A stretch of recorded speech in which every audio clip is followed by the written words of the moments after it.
Astaghfirullah Rabbal baraya. Astaghfirullah minal khataya. Astaghfirullah Rabbal baraya. Astaghfirullah minal khataya. Assalamualaikum warahmatullahi wabarakatuh. Kembali lagi di Bapak Fahmi Channel. Pada kesempatan kali ini Bapak Fahmi akan membahas tentang 4 sumber seseorang mendapatkan khodam pendamping. Nah, bagaimana keseruan pembahasan pada video kali ini? Tonton video ini sampai selesai agar sahabat BFC tidak salah paham. Dan jangan lupa untuk klik tombol subscribe terlebih dahulu, lalu tekan tombol like, komen, dan share agar BFC terus berkembang dan dapat upload video menarik lainnya. Oke, liba.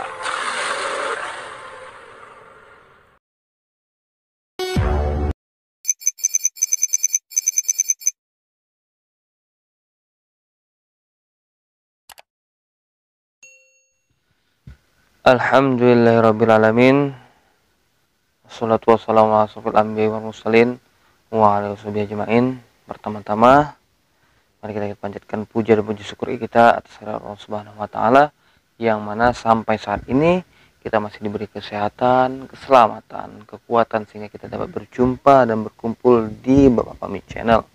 Nah, tak lupa pula sholawat berangkaikan salam kita hadiahkan kepada junjungan kita Nabi besar Muhammad Sallallahu Alaihi Wasallam dengan ucapan Allahumma sholli ala sayyidina Muhammad wa ala sayyidina Muhammad. Semoga dengan seringnya kita bersolawat maka kita akan tergolong umatnya yang mendapat syafaatnya di hari akhir kelak. Amin ya rabbal alamin. Nah, sebelum melanjutkan pembahasan tentang 4 sumber seseorang mendapatkan khodam pendamping, BFC kembali menghimbau jika ada yang ingin berkonsultasi mengenai hal-hal gaib ataupun tentang khodam-khodam pendamping yang ada di diri Anda sekalian, sahabat BFC sekalian, silahkan DM di IG-nya BFC di Baba Askor Fahmi 18. Nanti ada di layar kaca, di layar video, silahkan di follow dan di DM. Tapi sebelumnya BFC meminta maaf yang belum tertanggapi di DM BFC yang minggu lalu. BFC mohon maaf karena ada banyak kegiatan dan memang kondisi kurang fit. Nah, karena banyak proses pemaksinan masyarakat sehingga BFC harus membantu rekan-rekan untuk mempersiapkan fasilitas untuk melakukan vaksin yang ada di desa BFC. Nah, kita lanjut mengenai 4 sumber seseorang mendapatkan khodam pendamping. Nah, ini mungkin sebagian orang sudah mengetahuinya, tapi BFC kembali di sini membahas supaya lebih jelas lagi sumber-sumber kenapa seseorang itu bisa didampingi khodam pendamping dan tanpa dia ketahui. Nah, jadi sumber yang pertama, sumber yang memang sering BFC lihat, sering BFC rasakan itu yaitu khodam pendamping yang bersumber dari leluhur.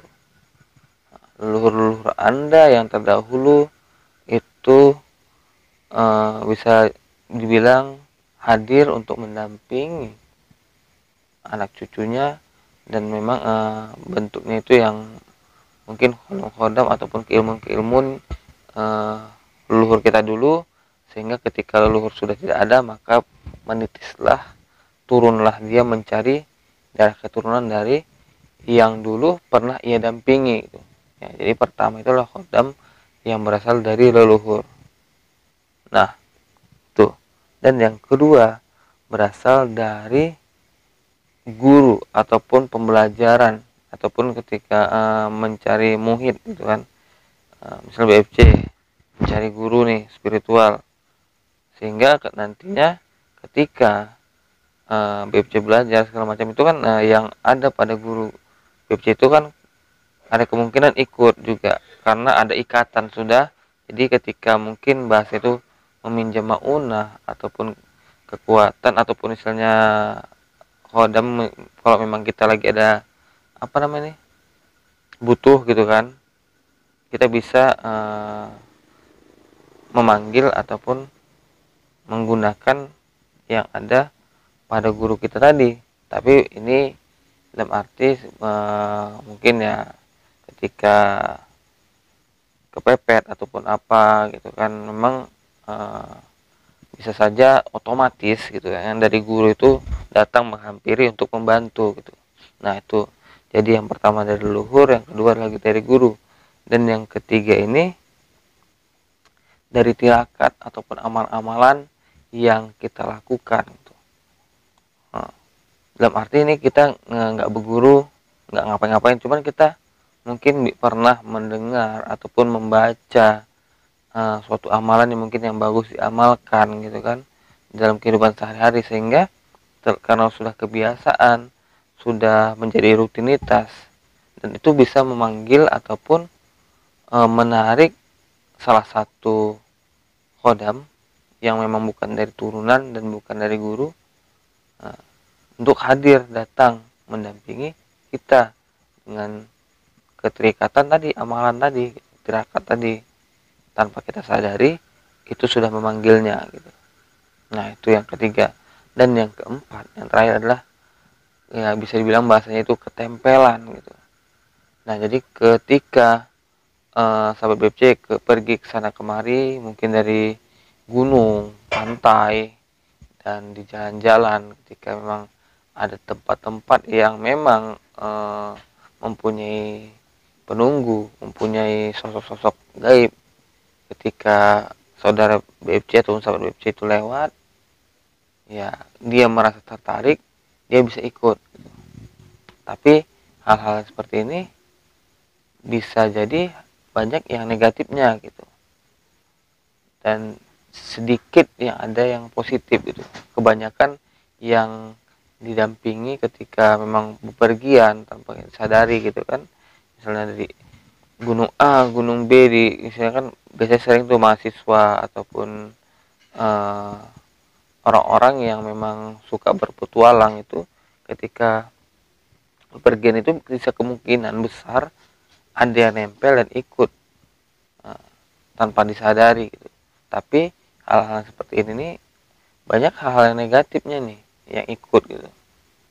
Nah sama juga kayak tirakat tadi itu, kita belum pasti nih, karena tanpa panduan gitu, ketika mendengar kita langsung lakukan tanpa ada panduan yang memang guru ataupun memang yang ahli dalam hal spiritual gitu. Jadi yang nomor 3 nomor 4 ini harus hati-hati juga gitu, harus dipertanyakan, harus memang kita belajar benar-benar gitu, dalam arti harus mengetahui nih, karena bacaan sama tapi niat dalam hati lain, maka itu bisa menimbulkan perbedaan. Mungkin si A melakukannya dengan memang niat yang betul, yang lurus aja gitu, hanya ketika dia mengamalkan bagus hasilnya gitu. Tapi yang B bacaan sama, cuman niatnya itu dalam hatinya nih lain nih gitu, maka yang ketika yang hadir itu bakal lain gitu, pasti lain gitu, sehingga mengakibatkan efek yang berbeda juga gitu. Makanya hal-hal spiritual ini tidak bisa sembarangan, harus betul-betul gitu dipandu gitu, dengan yang memang ahlinya gitu. Nah jadi untuk sahabat BFC semua dimanapun kalian berada, ya melakukan hal spiritual atau supranatural itu ya tetap dalam aturan lah. Kita harus tetap berhati-hati, karena yang nggak nampak ini ya tanpa kita sadari bisa aja menyerang ataupun mempengaruhi kita dalam bentuk hal-hal yang negatif. Nah itu yang kita takutkan. Tapi kok hal positif mungkin oke lah gitu kan, tapi kok hal-hal negatif kita tidak, ya sebagian besar orang pasti tidak ingin gitu, tidak mau kok efeknya negatif gitu. Nah jadi mungkin ini aja lah yang bisa BFC sampaikan dengan tentang 4 sumber yang mana seseorang ini bisa mendapatkan khodam pendamping. Yang pertama itu dari leluhur, yang kedua guru, yang ketiga tirakat atau amalan, yang keempat itu adalah ketempelan ataupun memang diikuti ketika sahabat BFC itu bepergian ke suatu tempat dan memang tempat itu memiliki ataupun mempunyai penunggunya gitu. Nah, mungkin ini aja yang bisa BFC sampaikan. Akhirul kalam. Assalamualaikum warahmatullahi wabarakatuh.